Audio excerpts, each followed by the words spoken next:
అక్కడ జగన్కి సంబంధం ఉండదు, చంద్రబాబుకి సంబంధం ఉండదు. గ్రౌండ్ లెవెల్లో జరిగే వ్యవహారాలు దాన్ని అది తేనె తొట్ట కదిలించినట్టే. అందుకని భూముల విషయాల్లో ఎవడు కెలుక్కోడు. ఇప్పుడు వీళ్ళు రోజు రాసుకొస్తున్న రెవెన్యూ గొడవలు అయ్యే ఉండేది భూములకు సంబంధించి. ఇప్పుడు అవన్నిటినీ సొల్యూషన్ అంటే పర్మనెంట్ సొల్యూషన్ అనేది అంత సులభం కాదు భూమి అన్నది. ఇప్పుడు ఏ రాజు అయినా ఇంకో రాజ్యం మీద యుద్ధం ఎందుకు చేశాడు? భూమి మీద హక్కు కోసమే కదా. మర్డర్లు ఎందుకు జరుగుతాయి? భూమి మీద హక్కు కోసమే కదా. ఆత్మహత్యలు ఎందుకు జరుగుతాయి? భూమి మీద హక్కు కోసమే కదా. ఇప్పుడు కూడా రియల్ ఎస్టేట్ మర్డర్ అంటే ఏంటి? భూమి మీద హక్కే కదా గొడవ. అంటే భూమి అనేది అంత ప్రాణంతో సమానం. దాని వెనకాల లిటిగేషన్స్ బోల్డ్ వస్తాయి. నేను చెప్పినట్టే ఏనామా పోరంబోక రకరకాలు ఉంటాయి వాటిట్లలో.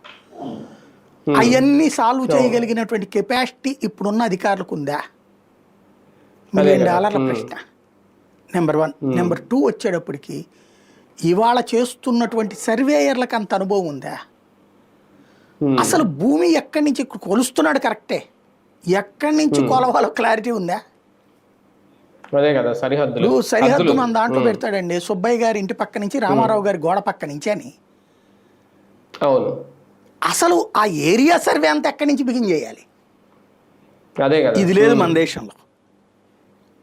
ఇక్కడ అసలు గొడవ. ఇప్పుడు గాలి జనార్దన్ రెడ్డికి బెయిల్ ఎట్లా వచ్చిందంటే టెక్నికల్గా గాలి జనార్దన్ రెడ్డి